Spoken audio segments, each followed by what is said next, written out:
যারা নবী মুস্তাফার পিছনে নামাজ পড়েছেন, রাসূল পাকের তরিকাতে নামাজ পড়েছেন, রাসূল পাকের সঙ্গে হজ করেছেন, তাদের আওয়াজ যদি রাসূলের আওয়াজ চাইতে উঁচু হয়ে যায়, তাদের আমল ধ্বংস হয়ে যাবে। তো আজ যদি কুলঙ্গার বলে রাসূলের মুখে গন্ধ ছিল, বা রাসূল কিয়ামতে ফেলফেল করে তাকাবে, আমার নেকির পাল্লা ভারী হচ্ছে না গুনার পাল্লা।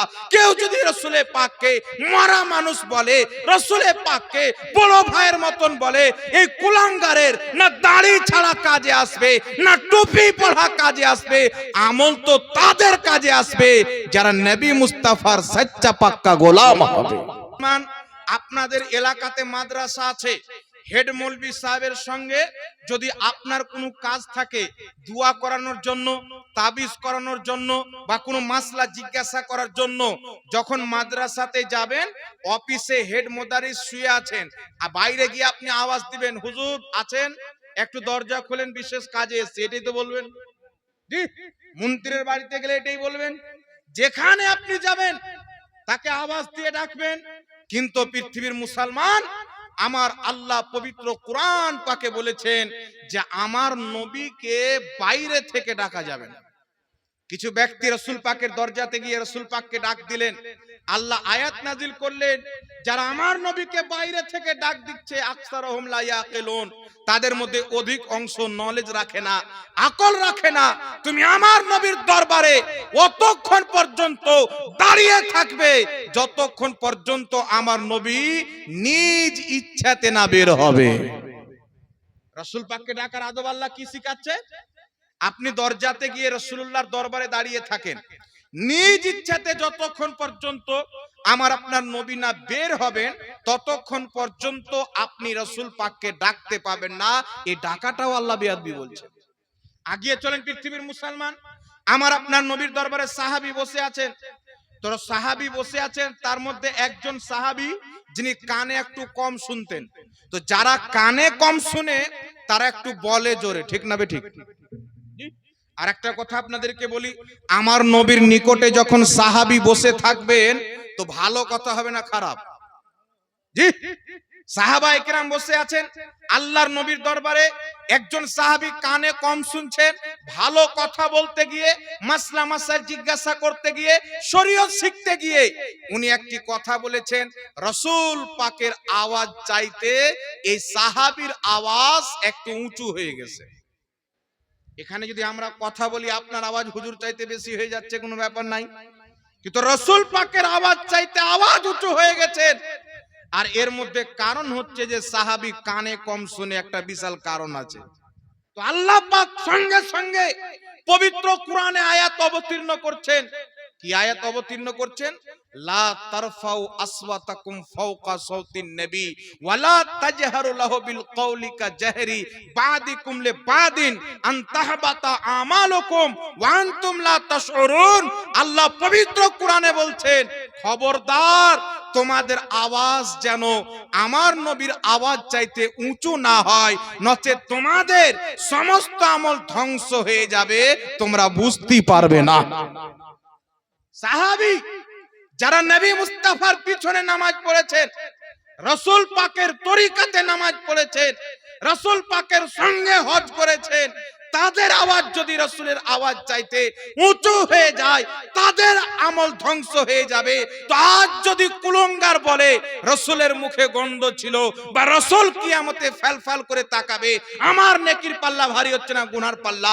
কেউ যদি রাসূলে পাককে মরা মানুষ বলে, রাসূলে পাককে বড় ভাইয়ের মতন বলে, এই কুলঙ্গারের না দাড়ি ছাড়া কাজে আসবে, না টুপি পরা কাজে আসবে, আমল তো তাদের কাজে আসবে যারা নবী মুস্তাফার সচ্চা পাক্কা গোলাম হবে। তো সাহাবায়ে কেরামকে আমল, এই আদব আল্লাহ শিখিয়েছেন। রাসূল পাককে ডাকতে গেলে বাইরে দাঁড়িয়ে থাকো, নিজ ইচ্ছাতে তিনি যখন বের হবেন তখন তোমরা আমার নবীকে ডাকো। রাসূলে পাকের নিকটে আওয়াজ উঁচু করা যাবে না। সাহাবায়ে কেরাম রাসূল পাকের ঘরে খাওয়া দাওয়া করেছেন, বসে আছেন, যাচ্ছেন না। আল্লাহর আয়াত নাজিল করে বললেন যে আমার নবী আরামের দরকার আছে, তোমরা খাওয়া দাওয়া করে আর বসে থাকিও না, চলে যাও। এই আদবগুলি রাসূলে পাকের সাহাবায়ে কেরামকে আল্লাহ পাক শিখাচ্ছেন। সাহাবী বলছেন একজন যিনি নবীর চাইতে বয়সে বড়, তো উনাকে জিজ্ঞাসা করা হলো যে আপনার বয়স কত? আপনি বলেন না নবী বড়। তো তিনি বলছেন আমি নবী পাকের আগে দুনিয়াতে জন্মগ্রহণ করেছি, নচেৎ সম্মান মর্যাদায় আল্লাহর নবী সব চাইতে বড়। বলার লেহেজা দেখেন, বলার আদব দেখেন। আর যেই ব্যক্তি রাসূলের বেয়াদবি করে সেই ব্যক্তির সঙ্গে সাহাবা কি আচরণ করেছেন, কিতাবটির নাম হচ্ছে তাফসিরে দুররে মানসুর। ইমাম জালালউদ্দিন সিউতি হাদিস উল্লেখ করেছেন, আমার আপনার নবীর দরবারে দুইজন ব্যক্তি এসে একটি বিষয়ের ফয়সালা করে রাস্তাতে যাচ্ছেন। একজনের পক্ষে ফয়সালা হয়েছে, আরেকজনের বিপক্ষে ফয়সালা হয়েছে। তো রাস্তাতে আস্তে আস্তে যেই ব্যক্তির বিপক্ষে ফয়সালা গিয়েছে, ওই ব্যক্তি যার পক্ষে ফয়সালা গিয়েছে সেই ব্যক্তিকে বলছেন একবার উমরের দরবারে চলো, ওখানে গিয়ে ফয়সালা করাই। আবার হযরতে উমরের নিকটে গিয়েছেন, হযরতে উমরের নিকটে ওই ব্যক্তি গিয়ে বলছেন যেই ব্যক্তির পক্ষে রাসূলে পাক রায় দিয়েছিলেন। তো সেই ব্যক্তি বলছেন ওগো উমরে ফারুক রাদিয়াল্লাহু তাআলা আনহু, আপনার এখানে আমরা দ্বিতীয়বার এসেছি। আপনার এখানে আসার পূর্বে রাসূল পাকের নিকটে গিয়েছিলাম, আল্লাহর নবী আমার পক্ষে রায় দিয়েছেন, এই লোকটার বিপক্ষে গিয়েছে। রাস্তায় আস্তে আস্তে লোকটি বলছেন একবার উমরের কাছে চলো। তো হযরতে উমরে ফারুক ওই লোকটিকে জিজ্ঞাসা করছেন, যেই লোকটি বলেছিল উমরের কাছে চলো, তুমি কি রাস্তায় এই কথা বলেছো রাসূল পাকের ফয়সালা হওয়ার পর যে উমরের কাছে চলো? বলছেন জি হ্যাঁ বলেছি। হযরতে উমরে ফারুক বলছেন তোমরা এখানে দাঁড়াও, আমি এক্ষুনি ফয়সালা করে দিচ্ছি। তাদেরকে বসিয়ে সাইয়্যিদনা উমরে ফারুক নবী পাকের দ্বিতীয় খলিফা, যেই উমরে ফারুক রাস্তা দিয়ে গেলে ওই রাস্তাতে শয়তান চলতো না, তিনি ঘরের ভিতরে গিয়ে তলোয়ার বের করে নিয়েছে ওই ব্যক্তির গর্দান মেরে দিলেন, যেই ব্যক্তি নবীর ফয়সালা করার পর আবার পুনরায় তিনার দরবারে গেছে, তার গর্দানকে কেটে দিলেন, হত্যা করে দিলেন। চতুর্দিকে হাঙ্গামা হয়ে গেল, কারণ যাকে হযরত উমর ফারুক হত্যা করেছিলেন তার চেহারাতে দাড়ি ছিল, মাথাতে টুপি ছিল, আর সেলিমউদ্দিন কলিমউদ্দিন নয়, মুহাম্মদ রাসূলুল্লাহর পিছনে নামাজ পড়তো, আল্লাহর হাবিবের মজলিসে বসতো, নবী পাকের সঙ্গে যুদ্ধের ময়দানে অংশগ্রহণ করত। এই লোককে উমর ফারুক মেরেছেন, চতুর্দিকে হাঙ্গামা। সেই লোকের আত্মীয় স্বজন আমার আপনার নবীর দরবারে গিয়েছেন। শরীয়তের ফয়সালা হচ্ছে যদি কেউ কোনো ব্যক্তিকে হত্যা করে তাহলে সেই ব্যক্তির আত্মীয় স্বজন তাকে হত্যা করে দিবে, এটা হচ্ছে কিসাস। তো সেই লোকের আত্মীয় স্বজন রাসূল পাকের নিকটে গিয়েছেন, যাওয়ার পরে বলছেন ইয়া রাসূলুল্লাহ, ইয়া হাবিবাল্লাহ, আমার উমুক আমার বেটাকে বা আমার ভাইকে উমরে ফারুক হত্যা করেছিলেন, সে মুসলমান ছিল, আপনার পিছনে 5 ওয়াক্তের নামাজ পড়তো, আপনার মজলিসে বসে দ্বীন শিখতো, এমন একজন ব্যক্তিকে উমর হত্যা করেছে, হুজুর আমরা কিসাস চাই, উমরকেও কতল করা হোক, উমরকেও হত্যা করা হোক। এমনি সময়তে আল্লাহ পাক হযরতে জিবরিলকে পাঠিয়ে দিলেন। সাইয়্যিদনা জিবরিল আলাইহিস সালাম এসে বলছেন ইয়া রাসূলুল্লাহ, হযরতে উমরে ফারুক যেই ফয়সালা করেছেন ওই ফয়সালার প্রতি আমার আল্লাহ রাজি হয়ে গেছেন।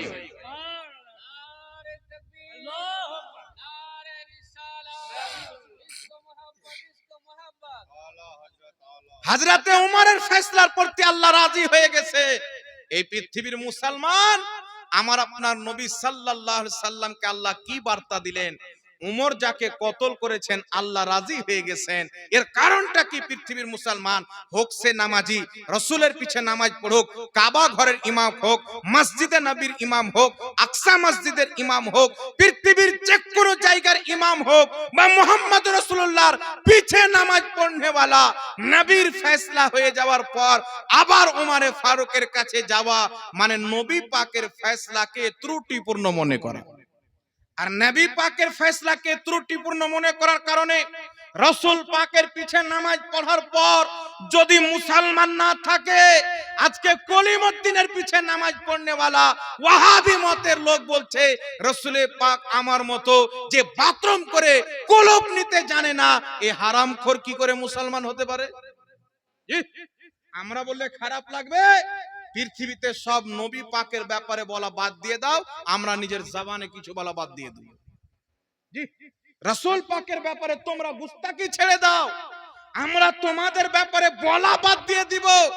আর রাসূল পাকের শানে চুল পরিমাণে বেয়াদবি করলে যতদিন পর্যন্ত আমাদের দেহে আত্মা আছে তোমাদের মোকাবেলা করা আমরা নিজের উপরে ফরজ মনে করি, কারণ সবারই ক্ষমা আছে, মুস্তাফার গাদ্দারের কোনো ক্ষমা হতে পারে না। আগিয়ে চলেন পৃথিবীর মুসলমান। আরেকটি কথা আপনাকে বলি, একজন ব্যক্তি যাকাত দিচ্ছে না। ইমাম ইবনে কাসির আল বিদায়া ওয়ান নেহায়া কিতাবে এটা লিখেছেন। তো হযরতে খালিদ বিন ওয়ালিদ ওই লোকটিকে গিয়ে বলছেন তুমি যাকাত কেন দাও না? তো সেই লোকটি বলছে তোমাদের নবী। দেখেন, ও নিজেকে মুসলমান বলতো, দাড়ি ছিল, জাহিরি লেবাস তো মুসলমানের ছিল, নামাজ রোজা ঈদগাহ কুরবানি সব করত। তাকে জিজ্ঞাসা করলেন খালিদ বিন ওয়ালিদ, যিনি 84টা যুদ্ধের ময়দানে অংশগ্রহণ করেছেন, একটাও হারেনি, প্রত্যেকটা ময়দানে জয়লাভ করেছেন। আর উনি যে প্রত্যেকটা ময়দানে জয়লাভ করেছেন এর কারণ হচ্ছে উনার টুপিতে নবী মুস্তাফার চুল সেলাই করা ছিল। নবীর চুলের বরকতে যেই ময়দানে যেত আল্লাহ পাক ময়দান তিনার নামে করে দিত। খালিদ বিন ওয়ালিদ বলছেন তুমি যাকাত কেন দাও না? তো সেই লোকটা বলছে তোমাদের নবী। হযরতে খালিদ বিন ওয়ালিদ অন্য কিছু না বলে তলোয়ার বের করে কতল করে দিলেন। ওই সময়তে আমার নবী ইন্তিকাল করেছিলেন। হযরতে আবু বকর সিদ্দিক রাদিয়াল্লাহু তাআলা আনহু খলিফা ছিলেন। মদিনার মাটিতে উমর ফারুকের কানে খবর গেল যে হযরতে খালিদ বিন ওয়ালিদ একজন মুসলমানকে হত্যা করেছেন। উনি হযরতে উমরে ফারুক আবু বকর সিদ্দিকের নিকটে গেলেন যে আপনি এক্ষুনি খালিদ বিন ওয়ালিদকে ডেকে পাঠান। ওর এত বড় ক্ষমতা, এত বড় সাহস যে মুসলমানকে হত্যা করেছে, তাকে কে অর্ডার দিল, কে পারমিশন দিল? আবু বকর সিদ্দিক রাদিয়াল্লাহু তাআলা আনহু চিঠি লিখে হযরতে খালিদ বিন ওয়ালিদ রাদিয়াল্লাহু আনহুর নিকটে পাঠালেন। উনি যখন মদিনাতে আসলেন, হযরতে উমরে ফারুক রাদিয়াল্লাহু তাআলা আনহু হযরতে খালিদ বিন ওয়ালিদের কলার ধরে নিয়েছেন। কলার ধরে বলছেন, এ খালিদ বিন ওয়ালিদ তোমাকে কে মারার অর্ডার দিল? কেমন তুমি লোকটাকে হত্যা করলে? কেমন তুমি মার্ডার করলে? নিকটে ছিল হযরতে উমরে ফারুক, হযরতে খালিদ বিন ওয়ালিদকে থাপ্পড় মারতেন। হযরতে আবু বকর সিদ্দিক বলছেন উমর দাঁড়াও। হযরত আবু বকর সিদ্দিক বলছেন উমর দাঁড়াও, এই খালিদ বিন ওয়ালিদ কি জন্য হত্যা করেছো, কারণটা কি? হযরতে খালিদ বিন ওয়ালিদ বলছেন আমি তাকে জিজ্ঞাসা করলাম যাকাত কেন দাও না? তো সেই ব্যক্তি বলছে তোমাদের নবী, তাই আমি তাকে হত্যা করে দিয়েছি। হযরতে আবু বকর সিদ্দিক বলছেন তুমি ঠিক করেছো। আরে সুবহানাল্লাহ হবে না? হযরতে আবু বকর সিদ্দিক নবী পাকের প্রথম খলিফা, দুনিয়ার সবচাইতে বড় ওলি, ইসলামের সর্বপ্রথম মুফতি হচ্ছে আবু বকর সিদ্দিক। ইসলাম ধর্মের প্রথম মুফতি আবু বকর সিদ্দিক। ইসলাম ধর্মের সবচাইতে বড় ওলি হচ্ছেন আবু বকর সিদ্দিক। ইসলাম ধর্মের সবচাইতে বড় খলিফা আবু বকর সিদ্দিক। ইসলামের সবচাইতে বড় পীর হচ্ছেন আবু বকর সিদ্দিক। হযরতে আবু বকর সিদ্দিক বলছেন তুমি ঠিক করছো। কারণটা কি মুসলমান? ওই লোকটার দোষ কি ছিল? ও বলল তোমাদের নবী। তো তুমি মুসলমান হয়ে তোমাদের নবী কেন বললে? এটাই হচ্ছে নবী পাকের বেয়াদবি। আর আজকে মোল্লা বলছে নবী কবরে মরা মানুষ পড়ে আছে, এত বড় গুস্তাখি করছে, কিছু ভণ্ড মানুষ বুঝতে পারছে না। মোল্লা বলছে নবী কিয়ামতে নিজেই টেনশনে থাকবে, তো আমাদেরকে কি করে বাঁচাবে? নানা রকমের তাওহীন করছে। মোল্লা বলছে যেই নবী নিজের ঘরের খবর জানে না, ওই নবী গায়বের খবর কি জানে? আরে সুন্নি জামাতের আকীদা হচ্ছে তোমার মতন না পাক হালাল জাদা না হারাম জাদা, এটাও মুহাম্মদ রাসূলুল্লাহ জানে। দুনিয়াতে কে বৈধভাবে দুনিয়াতে এসেছে, কেউ অবৈধভাবে জন্ম নিয়েছে। প্রত্যেকটা মানুষের হালালি এবং হারামি হওয়া আমার আল্লাহ নবী পাককে জানিয়েছেন। সুবহানাল্লাহ বলেন। আর এটা আমরা মুহাব্বতে বলি না, কোরআন হাদিস থেকে দলিল আছে, আর সহিহ হাদিস থেকে দলিল আছে। এই দলিল আসছে।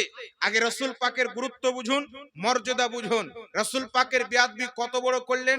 আজকাল যে বেয়াদবি করছে আহলে হাদিসের লোক, দেওবন্দীদের মৌলবীরা, এর চাইতে ছোট বেয়াদবি করেছে। সাহাবা তাদেরকে হত্যা করে দিয়েছেন। বাবা, ইসলামে সবচাইতে বড় পাপ হচ্ছে শিরিক করা।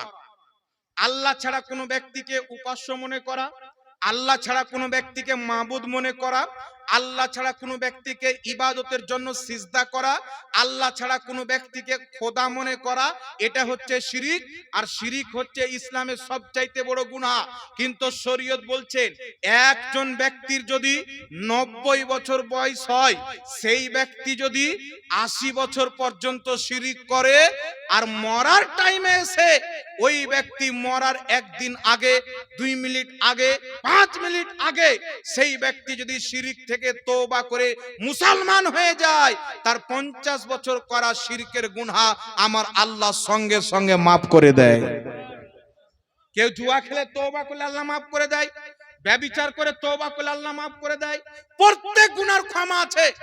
কিন্তু পৃথিবীর মুসলমান যদি কোনো ব্যক্তি রাসূল পাকের বেয়াদবি করে, কোন বেয়াদবি? বড় বেয়াদবি তো অনেক বড় জুলুম। কেউ যদি আল্লাহর নবীর পবিত্র জুতাকে জুতুয়া বলে দেয়, এটাও রাসূলের বেয়াদবি। কেউ যদি নবী পাকের চুলকে চুলুয়া বলে, চুলুয়া, এটাও হচ্ছে বেয়াদবি। নবীর কদমে লাগার কারণে ওই জুতাও সম্মানিত। সুতরাং নবীর পরিধান করা জুতাকে কোনো ব্যক্তি যদি জুতুয়া বলে, ওই ব্যক্তি কাফির হয়ে যাবে। আমার মতন মৌলবীর ফতোয়া নয়, বিশ্ববিখ্যাত মুহাদ্দিস, বিশ্ববিখ্যাত ফকিহ, বিশ্ববিখ্যাত ইমাম কাজী আয়াজ মালিকি রাহমাতুল্লাহ আলাইহি নিজের কিতাব আশ-শিফা বিতারিফে হুকুকিল মুস্তাফা, এই কিতাবের মধ্যে লিখছেন কেউ যদি নবী পাকের জুতোর বেয়াদবি করে সেই ব্যক্তি কাফির হয়ে যাবে, নবীর চুলের বেয়াদবি করে সেই ব্যক্তি কাফির হয়ে যাবে। আমি আপনাকে জিজ্ঞাসা করতে চাই, এই পৃথিবীর মুসলমান যদি রাসূল পাকের জুতোর বেয়াদবি করলে কাফির হয়ে যায়, তো রাসূল পাকের জাতের বেয়াদবি করলে মুসলমান থাকবে?